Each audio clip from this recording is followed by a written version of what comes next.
माँ, मैं बहुत थक गई हूँ घर संभालते संभालते। यहाँ मेरी थकान किसी को नजर नहीं आती। सारा दिन गधों की तरह बस काम काम काम काम करते करते मैं थक चुकी हूँ। माँ, मैं कुछ दिन आराम करना चाहती हूँ। सोच रही हूँ कुछ दिनों के लिए मायके आ जाऊं। आते हुए अपने बच्चों को भी साथ ले आऊंगी। वे वहीं से स्कूल चले जाएंगे। तारा ने फोन पर अपनी माँ से कहा। माँ ने कहा, बेटी तुम कभी भी आ जाओ, ये तुम्हारा ही तो घर है। मैंने खुश होते हुए कहा, ठीक है माँ, मैं कल आ जाऊंगी। माँ बोली, हाँ बेटी, कल आ जाओ, मैं तुम्हारा इंतजार करूंगी। अभी मैं फोन रखती हूँ, मुझे मंदिर भी जाना है।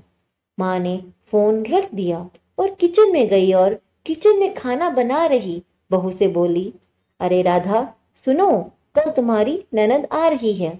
आज बाजार जाकर फल सब्जी और मिठाइयाँ ले आना। बेचारी मेरी बेटी ससुराल में नौकरों की तरह काम करती है और उस पर कोई भी ध्यान नहीं देता। यहाँ आएगी, कुछ दिन रहेगी तो उसका मन और तबीयत अच्छी रहेगी।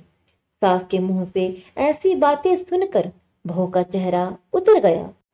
वह मन ही मन सोचने लगी, माँ जी, काश आपको मेरी थकावट भी नजर आती। मैं भी तो दिन रात झाड़ू पोछा, बर्तन, खाना बनाना, मार्केट जाना और हर वह काम करती हूँ जिससे हमारे परिवार वालों को कोई दिक्कत ना हो। काश आप मुझ पर भी ध्यान दे पाती। आपकी बेटी का जब मन होता है तब वो यहाँ मतलब अपने मायके आ जाती है, लेकिन मैं साल में एक बार ही अपनी माँ के पास जाती हूँ। तब भी आपको प्रॉब्लम होती है। मैं भी इंसान हूँ, मेरा भी दिल है। मेरा भी दिल करता है कि मैं अपनी माँ के पास जाकर थोड़ा आराम करूं, सुख दुख की थोड़ी बातें करूं, अपना मन हल्का करूं। भगवान, अब तुम ही कुछ करो ताकि मेरी सास को मेरे दुख का एहसास हो।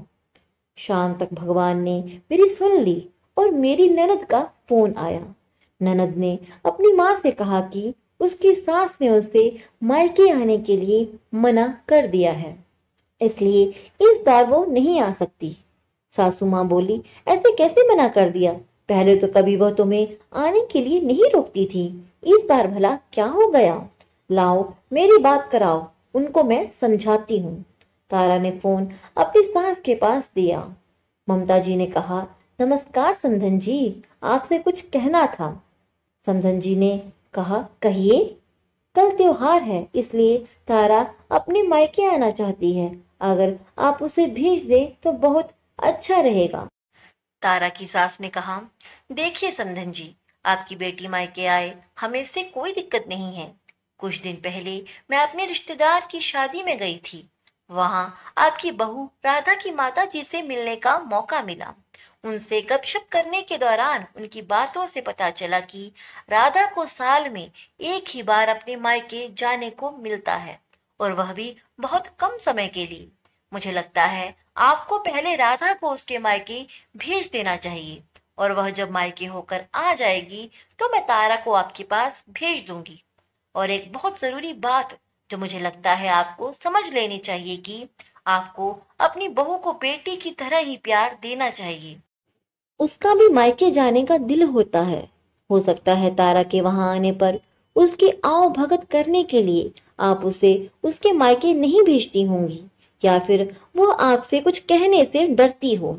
अगर आप उसको घर में ही कैद करके रखेंगी तो एक दिन ऐसा आएगा जब वह आपके खिलाफ बोलने लगेगी। फिर वह आपकी सुनेगी भी नहीं और जब चाहे तब अपने मायके चली जाएगी। ऐसी नौबत आए, इससे अच्छा है कि आप खुद को थोड़ा बदलिए, जिससे आपका रिश्ता खराब ना हो। ममता जी को एहसास हुआ कि उनकी समधन जी जो भी कह रही हैं वो सब सच है। उन्हें महसूस हुआ कि उन्होंने अपनी बेटी के प्यार में अंधे होकर कभी भी अपनी बहू के मन का विचार ही नहीं किया। उन्होंने हमेशा ही अपनी बेटी को अपनी बहू से ऊपर रखा।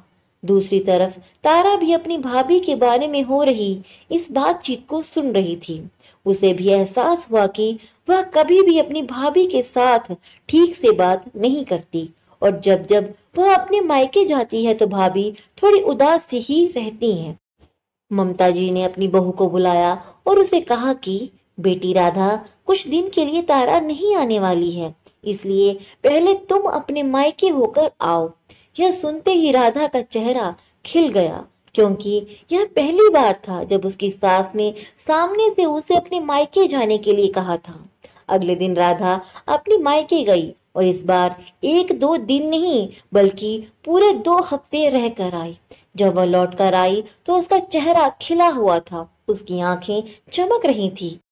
राधा के आने के बाद तारा भी अपने मायके आई और इस बार वो खुद सामने से अपनी भाभी से खुशी खुशी मिली और अच्छे से बात भी की।